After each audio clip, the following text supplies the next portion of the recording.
Oh, John. It wasn't working. John, you're on. We're on. We'll go ahead and get this special meeting of Norwood City Council called to order. We want to rise for the Pledge of Allegiance. I pledge allegiance to the flag of the United States of America and to the republic for which it stands, one nation, under God, indivisible, with liberty and justice for all. Call the roll, please. Mrs. Franzen? Here. Mrs. Hoover? Here. Ms. Royce? Here. Mrs. Bowling? Here. Mrs. Windbauer? Here. Mr. Girton? Mr. Braden? Here. 6 members present. We will move on to the one item on the agenda, which is the introductory reading of ordinances and resolutions. And this is an ordinance approving the 8th Amendment to the detailed financial plan for the city of Norwood and declaring an emergency. What's your pleasure? Mr. Braden. Thank you, Mr. President. I'd like to make a motion that we have all 3 readings of the ordinance and declare an emergency. All right, motion by Mr. Braden to suspend the rules and have all 3 readings of the ordinance. Mrs. Winterbauer. Second? Seconded by Mrs. Winterbauer.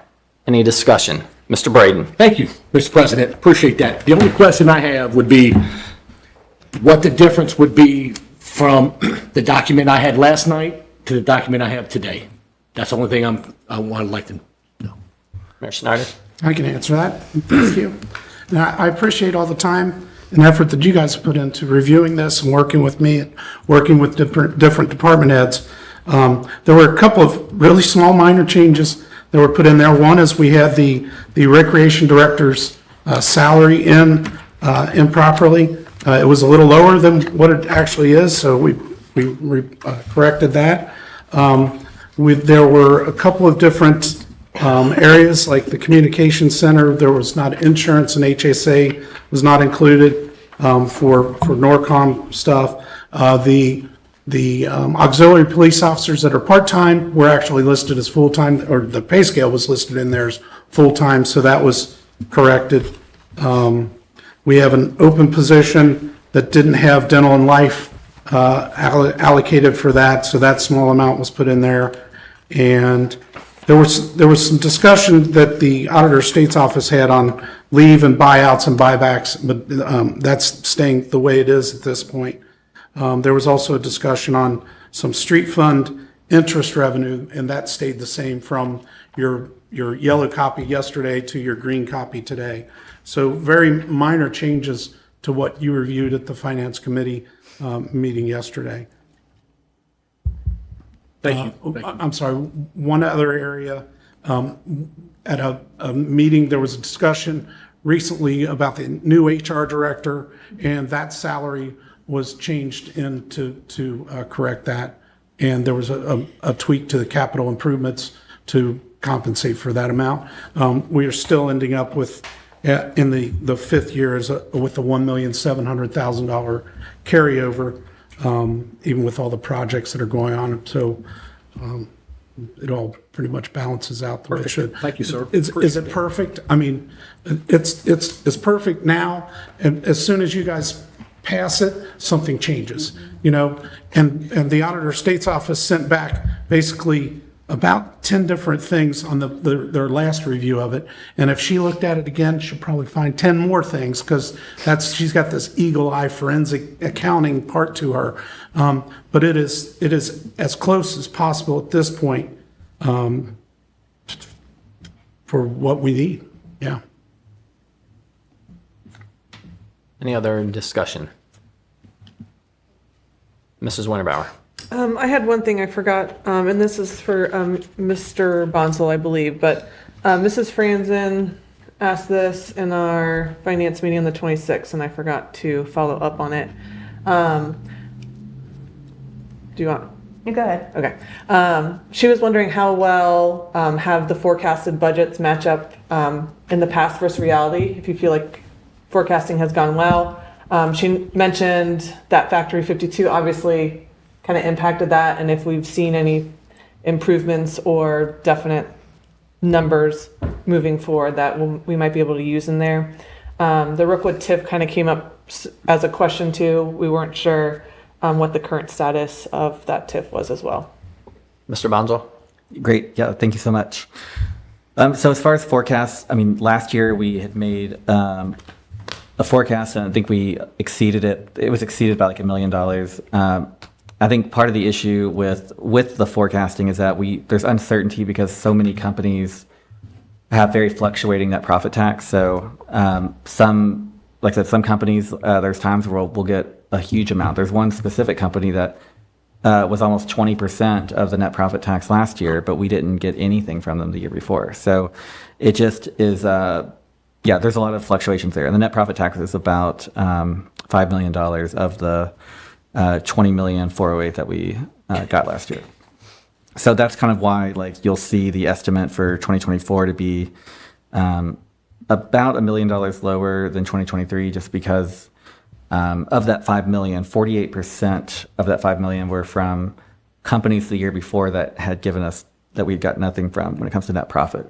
Withholdings, yes, but not the net profit part. So that's why we're just being a little bit more cautious. To the Factory 52 question, we are watching like all of their the tenants that we have, we know of there. We're watching that, and all of them have they've been filing correctly. Where you're really going to see, and we've seen some income, right? But like, fretboard, for example, is just like, if you just go in a fretboard, there's just a couple people working there. They don't have like a management staff like there. There's not people like brewing on site. Mm-hmm. So like there, like it won't be a very significant operation.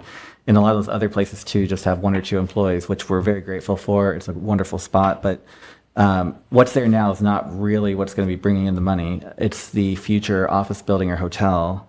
And I highly encourage council to not let them put residential on those pads, to really, hold out for the hotel or the office building because it's important for the revenue. But that's really where we're going to start seeing a lot of that revenue. So forecasting, we could exceed this 2024 one. We very well could exceed. I think we added $8 million. If you look at the 5 years from this plan and compare that to the 5 years from the previous plan, there's $8 million more in earnings tax revenue alone in this plan. So, could we exceed it potentially? But I think it's probably the best bet, kind of how we've laid it out, just to protect us kind of going forward. So, but I really appreciate the questions. Thank you.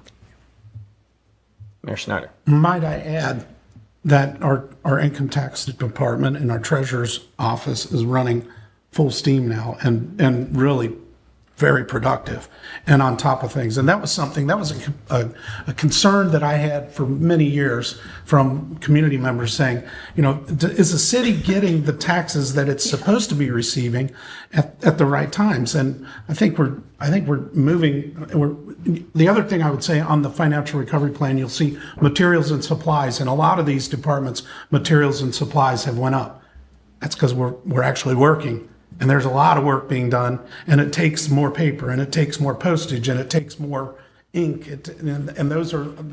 so you'll see increases, but those are all productivity increases and efficiencies that then they pay dividends, so you've got to put out a little bit of money and that office is running. They've got a great staff in there really moving things, and that makes a difference. Yeah, thank you, Mr. Mayor. Mrs. Hoover.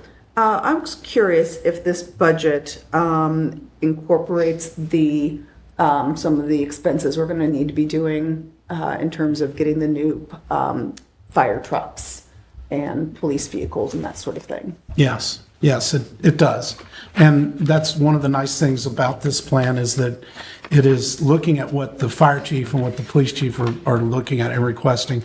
And there's funding in place to put those.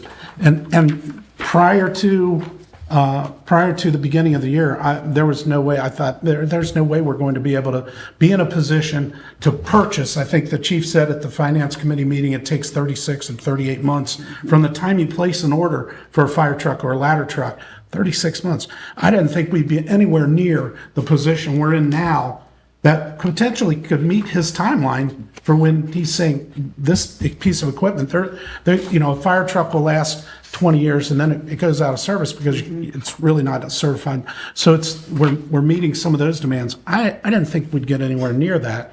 And the chief's already they've already got specs for the fire trucks, and they sort of have all their ducks in a row, so that if this did happen, and that's pretty comforting.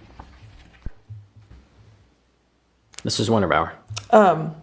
One thing that the mayor helped me understand with that, Mrs. Hoover, is going specifically to the capital improvements planning worksheet.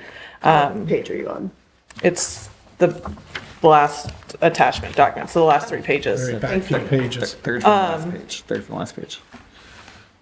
Because again, kind of going back to yes, maybe this budget is not perfect, but it's good for right now.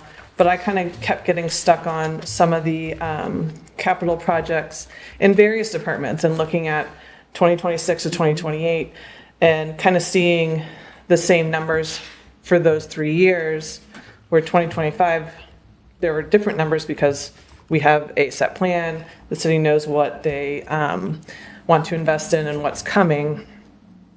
And so that's where I was looking specifically, okay, the fire department needs this. Chief Sumner shared these are the vehicles that we need. And I wasn't necessarily seeing that represented in the last 3 years of the 5-year budget, but going to the capital improvements planning worksheet, you can kind of see those working numbers of the city being aware of it. And Mayor, correct me if I'm wrong, aware of their needs. And yes, it will be coming, but it might just be hard to see in the long-term 5-year plan. If I said that correctly, please correct me if I'm wrong. You're pretty much on track. Mrs. Franzen? Yeah, I know that was an issue last year as well with just trying to figure out, okay, we know a fire truck is a big expense. Where exactly is this being accounted for? And after hearing from the mayor and the auditor, yeah. And from seeing that Chief McCabe was pretty confident that it was in the budget, it seems, as far as I know, looks like things will be working out okay with that. Mr. Bell? Mr. Bonzo? Thank you. Thank you so much. So just to add to, I mean, there's structural things in the financial recovery plan as well that like have inflationary add-ons for every year. So one of the kind of issues is that like we can't predict like where health insurance premiums are going. We can't predict where various things are going. So, I mean, they used to make us, when we first did this plan, add 15% per year for health insurance.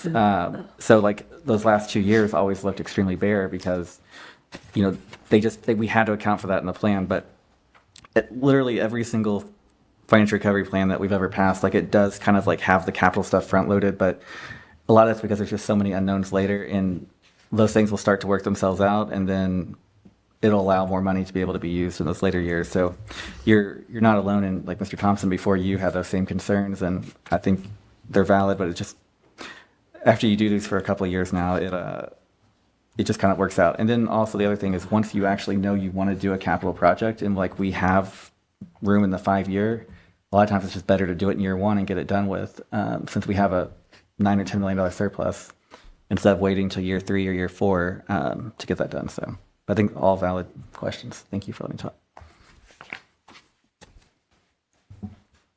Any other discussion? Okay. The motion on the floor by Mr. Braden, seconded by Mrs. Winterbauer, is to suspend the rules and have all 3 readings of the ordinance. Call the roll, please. Mrs. Franzen? Yes. Mrs. Hoover? Yes. Ms. Royce? Yes. Mrs. Bowling? Yes. Mrs. Winterbauer? Yes. Mr. Braden? Yes, ma'am. All members present voting yes, the motion carries. Please have all 3 readings of the ordinance. Ordinance approving the 8th Amendment to the detailed financial plan for the city of Norwood and declaring an emergency. Ordinance approving the 8th Amendment to the detailed financial plan for the city of Norwood and declaring an emergency. Ordinance approving the 8th Amendment to the detailed financial plan for the city of Norwood and declaring an emergency. Thank you. Is there a motion to pass the ordinance? Mrs. Winterbauer. I make a motion to pass the ordinance. Mrs. Franzen. A second. Seconded by Mrs. Franzen. Any further discussion? Mayor Schneider. Thank you, Alexis, for coming in for this. I appreciate it. This next goes in front of the Financial Recovery Commission, and they go through it, and they'll have to approve it before then it's sort of finalized. We are still under a fiscal emergency, so it still goes in front of that group, and it's much like it's went in front of you guys. Before you leave, can I get each of you to sign this copy so that that's all taken care of? Thank you. Thank you. Any further discussion? Mr. Braden. Thank you, Mr. President. I think I just want to give, does Mr. Stith get any credit for this? Is he still working on this? Absolutely. Mr. Stith worked on this with me, worked through the spreadsheets and made changes as I needed. But he's been a huge asset to it. Perfect. Yes. Awesome. Yeah, he's Thank going to you. be missed. And I just want to give him a little credit. Really been good source for this community. Thanks. Thank you. Any further discussion? All right, motion on the floor is to pass the ordinance. Call the roll, please. Mrs. Franzen? Yes. Mrs. Hoover? Yes. Ms. Royce? Yes. Mrs. Bowling? Yes. Mrs. Winterbauer? Yes. Mr. Burden? Yes, ma'am. Braden? All members present voting yes, the motion carries. We have 1 absent member. Mr. Braden. Thank you, Mr. President. A motion to excuse our absent member. Mrs. Franzen. A second. Seconded by Mrs. Franzen. Motion is to excuse the absent member. Any discussion? Call the roll, please. Mrs. Franzen? Yes. Mrs. Hoover? Yes. Ms. Royce? Yes. Mrs. Bowling? Yes. Mrs. Winterbauer? Yes. Mr. Braden? Yes, ma'am. All members present voting yes, the motion carries. Is there a motion to adjourn? Mr. Braden. Thank you, Mr. President. Would like to make a motion to adjourn, please. Is there a second? Mrs. Hoover. I'll second. Motion by Mr. Braden, seconded by Mrs. Hoover. It's all good. close enough. To adjourn. Call the roll, please. Mrs. Franzen? Yes. Mrs. Hoover? Yes. Ms. Royce? Yes. Mrs. Bowling? Yes. Mrs. Winterbauer? Yes. Mr. Braden? Yes, ma'am. All members present voting yes, the motion carries. This meeting is hereby adjourned.